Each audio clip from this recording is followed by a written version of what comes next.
বৈবাহিক ধর্ষণ এইটা একটা তারা ব্যাপক একটা আলোচনা নিয়ে আসে যে বৈবাহিক ধর্ষণের বিধান কি মানে ন্যায়সঙ্গত কিনা, এটা একটা আলোচনা ওরা নিয়ে আসে। তো আপনি একটু বিষয়টা যদি একটু ক্লিয়ার করে দিতেন।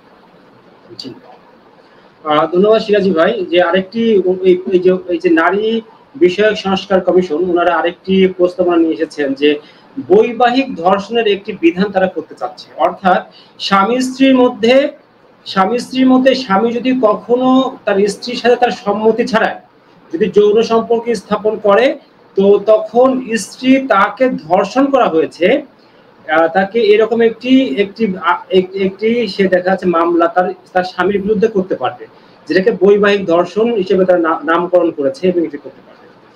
তো এখানে এই যে বিধান যদি এই প্রতিষ্ঠিত হয়, তাহলে আসলে সমস্যাটা কি হবে? প্রথমত সমস্যাটা হবে যে এইটা হচ্ছে ন্যায় বিচারের মানদণ্ডে কোনো অবস্থাতেই উত্তরণ সম্ভব না। এই বিধানটা কেন উত্তরণ সম্ভব না? আপনি একটি বিষয়টা কল্পনা করেন যে প্রথমত দেখেন যে একটি স্বামী, দেখেন স্বামী স্ত্রীর মধ্যে সম্পর্কটাই হচ্ছে যে আপনার যে যৌনাচারের মূলত হচ্ছে যৌন অধিকারের সম্পর্ক, যে একে অপরের সাথে যৌন অধিকার স্থাপন করতে পারে, যৌন রাইটস তারা খাটাতে পারবে, একের সাথে অপরে যৌন সম্পর্ক স্থাপন করতে পারবে। এই রাইটসের ভিত্তিতে এই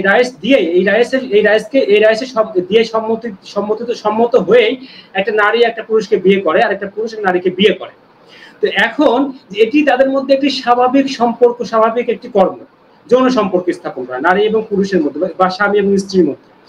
এখন যদি কোনো স্ত্রী তার স্বামীর বিপক্ষে যৌন ধর্ষণের অভিযোগ দেয়, তাহলে এই যে পুরুষ তখন কিভাবে নিজেকে নির্দোষ সাব্যস্ত করবে? তার কাছে কি নিজেকে নির্দোষ সাব্যস্ত করার কোনো উপায় থাকবে, কোনো সাক্ষী থাকবে? যখন একটা স্বামী তার স্ত্রীর সাথে যৌন সম্পর্ক করে, সে কাউকে সাক্ষী রেখে করে, কাউকে দেখিয়ে তো করে না। তো তার মানে সে কোনো সাক্ষীও নিয়ে আসতে পারবে না যে হচ্ছে যে না আমি তো তার সম্মতিতে করেছি, তার সাথে আমি জোর জবরদস্তি করি নাই। দ্বিতীয়ত হচ্ছে যে কোনো নারী যদি ধর্ষিতা হয়, সেক্ষেত্রে কি হয়, সে ধর্ষকের হচ্ছে যে সিমেন পরিবর্তন টেস্ট, আমরা ডিএনএ টেস্ট করতে পারি, সেখানে টেস্ট করার মাধ্যমে, মেডিকেল টেস্ট করার মাধ্যমে আমরা এটা প্রমাণ করতে পারি হ্যাঁ এই পুরুষটাই নারীকে ধর্ষণ করেছে। কিন্তু ওই নারীকে যে তার স্বামীটা ধর্ষণ করেছে, সেই পুরুষটা ধর্ষণ করেছে, সে ধর্ষণ যে করে নাই, এটা সে পুরুষটা কিভাবে প্রমাণ করবে? কারণ সেই নারীর মধ্যে তো সে পুরুষের সিমেন আছে, বীর্য আছে, সেটা তো মেডিকেলে টেস্ট করলে পাওয়া যাবে, কারণ তার স্বামী স্ত্রী। তো এটার মাধ্যমেও তো দেখা যাচ্ছে তাকে ধর্ষণ, সে ধর্ষক না, এটা সে নিজেকে কিভাবে প্রমাণ করবে? তো হচ্ছে তার মানে হচ্ছে যে এটি এমন একটি আইন হবে যে আইনে যে অপরাধী হবে, যাকে অপরাধী বলা হচ্ছে, সেই অপরাধীর আত্মপক্ষ সমর্থনের কোনো পথই থাকবে না। শুধুমাত্র যে অভিযোগ করেছে, অভিযুক্ত যে আদালতে বলবে যে আমার স্বামী আমাকে ধর্ষণ করেছে, এবং তার এই অভিযোগের ভিত্তিতে তার স্বামীকে শাস্তি দেওয়া হবে। এইটা কি কোনো ন্যায়সঙ্গত আইন কখনো হওয়া সম্ভব? এটা কোনো ন্যায়সঙ্গত বিধান যে অপরাধের বিন্দু বিসর্গ কোনো আত্মপক্ষ সমর্থনের কোনো অবকাশ থাকবে না? এটা কি কখনো কোনো ন্যায় বিচার হইতে পারে? তো এইটা ন্যায় বিচারের মানদণ্ডে কখনো উত্তরণই সম্ভব না এই বিধানকে। সুতরাং এই বিধান কার্যকর করা কোনো অবস্থাতে একটি ন্যায়সঙ্গত, একটি সুন্দর এবং মানবিক সমাজে, মানবিক রাষ্ট্রে সম্ভব না। তো প্রথমত এইটা হচ্ছে ন্যায়ের যে দাবি, এই ন্যায়ের দাবির প্রেক্ষিতে এই বিধানটা বাতিল হয়ে যায়। আমরা এই বিধানটাকে বাতিল করে দিতে পারি প্রথম এই হচ্ছে এই সমস্যার কারণ। হ্যাঁ, আমরা বলি শোনেন, কোন স্বামী যদি তার স্ত্রীকে উপর নির্যাতন করে, সেক্ষেত্রে হয়তো তার স্ত্রীটা স্বামীর বিরুদ্ধে শারীরিক নির্যাতনের অভিযোগ করতে পারে, শারীরিক নির্যাতনের মামলা করতে পারে, কিন্তু যৌন নির্যাতনের মামলা করতে পারে না, ধর্ষণের মামলা করতে পারে না। কারণ সেই ক্ষেত্রে হচ্ছে সেই স্বামীর আত্মপক্ষ সমর্থনের কোনো উপায় থাকবে না। সে স্বামী যদি তাকে শারীরিকভাবে নির্যাতন করে, তাহলে সে অভিযোগ সে করতে পারে, সেটি আদালতে কার্যকর হবে, সেটি আদালতে বিচারাধীন হবে। সেই স্বামী যদি করে, তাকে সেভাবে শাস্তি দেওয়া হবে, এটি করা যাবে। কিন্তু ওই বিধানটা অবশ্যই ন্যায়ের কোনো ভিত্তিতে, সেই ন্যায়ের মানদণ্ডে কার্যকর হবে না। সুতরাং এই বিধানটা বাতিল হিসেবে পরিগণ্য হবে। এবং এটার সবচেয়ে বড় সমস্যাটা কোথায় দেখেন এই যে দেখেন আমরা এই আজকের আলোচনায় কিন্তু বারবার আমাদের কাছে একটা বিষয় কিন্তু চলে আসছে, সেটা হচ্ছে যে পরিবার প্রথা বিলুপ্তি করার একটা ষড়যন্ত্র, চক্রান্ত। পশ্চিমে ইউরোপ এবং আমেরিকাতে পরিবার প্রথা বিলুপ্ত হয়ে গেছে এবং ওরা চাচ্ছে যে আমাদের সমাজেও আমাদের পরিবার প্রথা বিলুপ্ত হয়ে যাক। একটা ওই যে সেই শিয়ালের কাহিনীর মতো, একটা শিয়ালের নিজের লেজ কেটে গেছে, এখন সে চাচ্ছে যে অন্য শিয়ালদেরও লেজ কেটে যাক। এই পশ্চিমা সভ্যতা ওদের লেজ কেটে গেছে, ওদের পরিবার ব্যবস্থা ধ্বংস হয়ে গেছে, এখন ওরা চাচ্ছে যে আমাদেরও পরিবার ব্যবস্থা ধ্বংস হয়ে যাক। আপনি চিন্তা করেন যে স্বামী স্ত্রীর বিরুদ্ধে বিভিন্ন সময় ঝগড়াঝাটি, বিভিন্ন মনোমালিন্য হতেই পারে, খুবই স্বাভাবিক। এখন এরকম অবস্থায়, এরকম কোনো মনোমালিন্যের অবস্থায় যে একটা নারী এই রকমের আইন তৈরি করলে, একটা নারী যে তার স্বামীর বিপক্ষে যে কোর্টে মামলা দিয়ে দিতেই পারে যে সেটাকে, তার স্বামী তাকে ধর্ষণ করেছে, তাহলে কি হবে? ওই স্বামী স্ত্রীর মধ্যে কি আর কখনো কি স্বাভাবিক এবং সুন্দর প্রেমময় ভালোবাসার সম্পর্ক তৈরি হওয়া সম্ভব হবে? Ultimately not. ওই সম্পর্ক অবশ্যই ধ্বংস হয়ে যাবে এবং এটা আলটিমেটলি এটা ডিভোর্সে যে গড়াবে এবং এই পরিবার ধ্বংস হয়ে যাবে। তো পরিবার ধ্বংস হওয়ার ষড়যন্ত্র, চক্রান্ত, এরা যে নিয়মটা করতে চাচ্ছে, এটি পরিবার ধ্বংস করার চক্রান্ত, এটা করতে চাচ্ছে। আলটিমেটলি আমি যদি আগে যেটা দেখিয়েছি যে পরিবার ধ্বংস হলে কি হবে, পরিবার ধ্বংস হলে দেখা যাচ্ছে যে দেখা যাচ্ছে জন্মহার হ্রাস পাবে, নারী সবচেয়ে ক্ষতিগ্রস্তের মধ্যে পড়বে। পরিবার প্রথা ধ্বংস হলে কি হয়? একটা নারী একা হয়ে যায় এবং দেখা যাচ্ছে যে ইউরোপ এবং আমেরিকাতে আপনি দেখেন যে সেখানে ইউরোপের কিছু কান্ট্রিগুলোতে বর্তমানে যে সন্তানরা জন্মগ্রহণ করে তাদের 60% হচ্ছে যে আপনার তাদের কোনো পিতৃ পরিচয় নাই, মানে চাইল্ড উইদাউট এনি ওয়েডলক, কোনো বিবাহ বন্ধন ছাড়াই এই শিশুরা জন্মগ্রহণ করে, কোনো বিবাহ বন্ধন ছাড়াই এই শিশুরা জন্মগ্রহণ করে। সেটা হচ্ছে যে 60% পর্যন্ত সেখানে শিশুরা জন্মগ্রহণ করে এই বৈবাহিক সম্পর্ক ছাড়াই, এবং এখানে কোনো দেশের সাথে 40%, কোনো দেশে হচ্ছে 50%, এরকম মারাত্মক অবস্থায় পৌঁছে গেছে। এবং এতে কি হয়? এতে হচ্ছে যে পুরুষ তার কর্তব্য থেকে দায় মুক্তি পায়।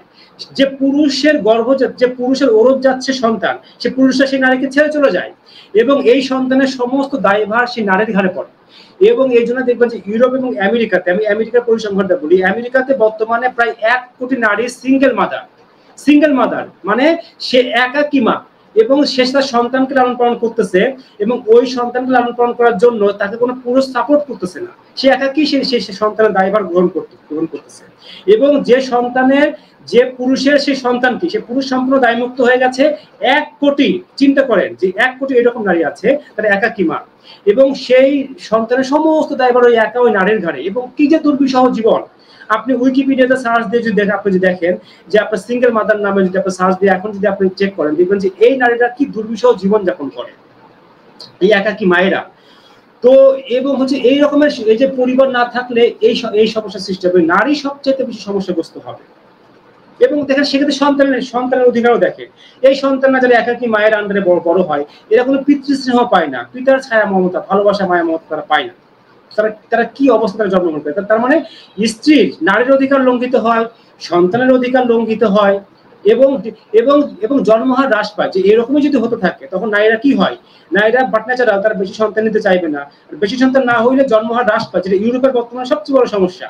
এবং জন্মহার হ্রাস পাওয়ার কারণে ডেমোগ্রাফিক পরিবর্তন হয়, যেটা ইউরোপে হচ্ছে, এবং এতে সভ্যতা বিলুপ্ত হয়। যেটি আমি আগেও বললাম যে আগামী 100 বছরের মধ্যে ইউরোপ এবং আমেরিকা যদি তারা 180 ডিগ্রি যদি তারা নিজেদের অবস্থানকে পরিবর্তন না করে, তারা যদি একটা রেডিক্যাল পরিবর্তন তাদের সভ্যতা এবং সমাজে না নিয়ে আসে, তাহলে ইউরোপ এবং আমেরিকার সভ্যতা আগামী 1 বছর বয়সে পৃথিবী থেকে এলিমিনেট হয়ে যাবে এবং এদের জায়গায় ইসলামী সভ্যতা ডমিনেট করবে ওদের দেশে।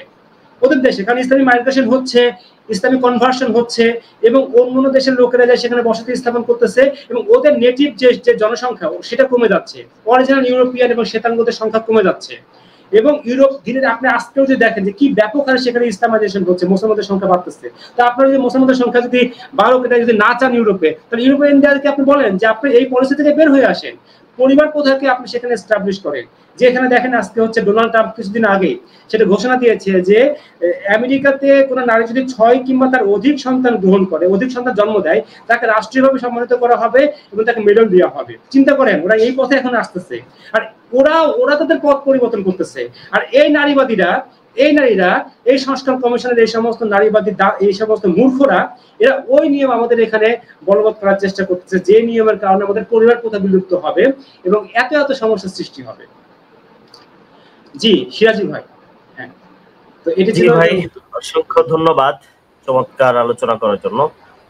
তো এই যে আপনার হচ্ছে শুধুমাত্র মাতৃ পরিচয় সন্তানের পরিচয় প্রদানের মানে অনুমোদনের বিধান কি নারী প্রতি সুবিচার করবে কিনা?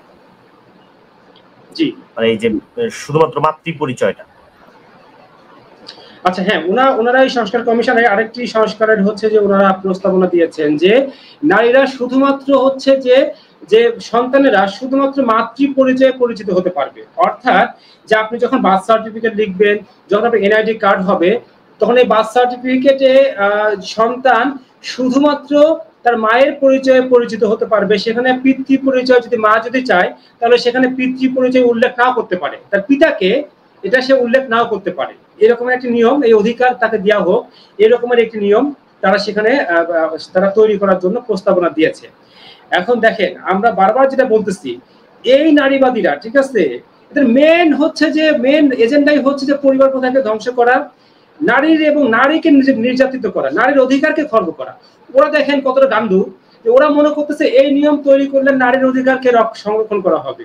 যে একটা নারী সে প্রেম করেছে বা হচ্ছে অবৈধ যৌনাচার করেছে বা সে হচ্ছে এরকম কিছু করেছে, করে সে দেখা যাচ্ছে যে সে গর্ভবতী হয়েছে, এখন তার সন্তান হয়েছে।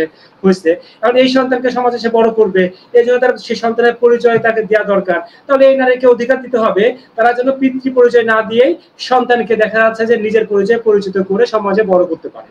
এবং এটাকে তারা মনে করছে এই নিয়মটা করলে নারীর অধিকারকে সংরক্ষণ করা হবে। গান্ডু লেভেল দেখেন, ঠিক আছে, মানে এটা কি টাইপের গান্ডু, ওরা ওদের মস্তিষ্ক কতটা ছোট যে ওরা মনে করেন যে এর চাইতে বেশি চিন্তা করতে পারে না। ওদের মস্তিষ্কের কার্যকারিতা এতই লো যে এর চাইতে বেশি, এর চাইতে এসে দূরবর্তী চিন্তা তারা করতে সক্ষম নয়। এর চাইতে দূরবর্তী চিন্তা তারা করতে সক্ষম নয়। দেখেন কি হয়, এরকম নিয়ম যদি করা হয়, এরকম নিয়ম কি করলে কি হবে, এরকম নিয়ম করলে পরে অধিক থেকে অধিকতর নারী দেখা যাচ্ছে যে অবৈধ যৌনাচারে লিপ্ত হবে, মানে দেখা যাচ্ছে তারা ওই যে বয়ফ্রেন্ডের সাথে সেক্স করবে, রক্ষিত হবে, প্রস্টিটিউট হবে, তারা দেখা যাচ্ছে এরকমের যৌনকর্মে লিপ্ত হবে। লিপ্ত হওয়ার পরে কি হবে, যে এরা হচ্ছে গর্ভবতী হবে, গর্ভবতী হওয়াটাকে তারা দেখা যাচ্ছে তারা মনে করবে যে না, আমি তো আমার সন্তানকে যে আমি হচ্ছে যে আমার নিজের পরিচয়ে পরিচিত করতে পারবো, তারা পিতৃ পরিচয় ছাড়াই। তখন দেখা যাচ্ছে অধিক থেকে অধিক সংখ্যক নারী দেখা যাচ্ছে যে এরকমের সন্তান এভাবে গর্ভবতী হয়ে সন্তান জন্ম দিবে। জন্ম দেওয়ার পরে তারা দেখা যাচ্ছে যে ওই যে এই সন্তানকে নিজের পরিচয় পরিচিত করে বড় করবে। তাতে কি হলো, কি দাঁড়ালো, তাই ওই একাকী মায়ের সংখ্যাটা বেড়ে যাবে।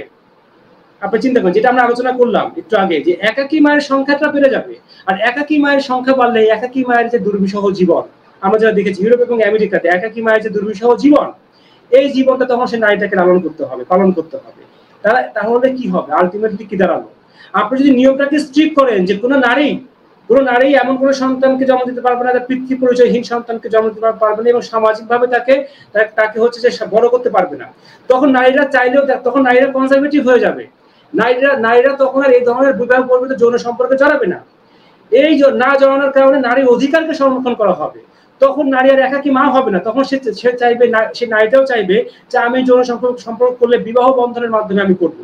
দেখেন পুরুষরা কিন্তু দেখেন বাই ডিফল্ট পুরুষরা লম্পট হয়। পুরুষরা তো চায় যে সে দেখা যাচ্ছে যে অধিক থেকে অধিক নারী দেহকে ভোগ করতে, এবং প্রেম ভালোবাসার নামে বিভিন্ন ছল চাতুরির নামে সে নারীর দেহ ভোগ করতে চায়। পুরুষরা চাইবে যে নারীর দেহকে ভোগ করার জন্য। এখন এই ধরনের সহূলত যদি নারীকে দেওয়া হয়, তখন কি হবে, তখন নারীরা খুব সহজেই সে পুরুষের শয্যা সঙ্গী হবে, পুরুষের যৌন সঙ্গী হয়ে সে প্রতারিত হবে। তো এই যে তাহলে হবে কি, যে দেখেন এই ধরনের নিয়ম করলে নারীদের প্রচন্ড রকম ক্ষতি হবে। সে পুরুষের শয্যার সঙ্গে হবে বেশি, সে ভোগ্যপূর্ণে পরিণত হবে, সে দেখা যাচ্ছে একাকী মা হবে, সে দেখা যাচ্ছে একাকী মা হয়ে এতগুলো কষ্টের জীবন তাকে লালন করতে হবে। একাকী মায়ের যে যন্ত্রণা, যে কষ্ট, এরকমই আমেরিকাতে আমি দেখিয়েছি একটু আগে, যে আমেরিকাতে বর্তমানে 1 কোটি একাকী মা রয়েছে। এবং উইকিপিডিয়াতে সার্চ করেন যে একাকী মায়ের যন্ত্রণা, ঠিক আছে, সিঙ্গেল মাদার নামে লিখে সার্চ করেন, ওখানে আপনাকে দেখাবে যে কি দুর্বিষহ জীবন তারা যাপন করে।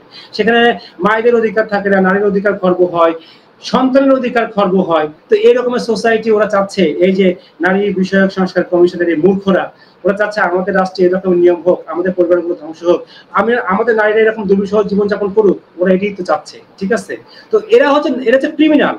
আমি মনে করি এরা হচ্ছে ক্রিমিনাল, এরা নারীর দুশ্মন, এবং নারীর এরা হচ্ছে চূড়ান্ত রকমের ক্ষতি করার এরা দূরভিসন্ধি দিয়ে এটেছে। এদেরকে শাস্তির আওতায় নিয়ে আসা হোক, আমি এই দাবি এখান থেকে উত্থাপন করতেছি। সিরাজি ভাই।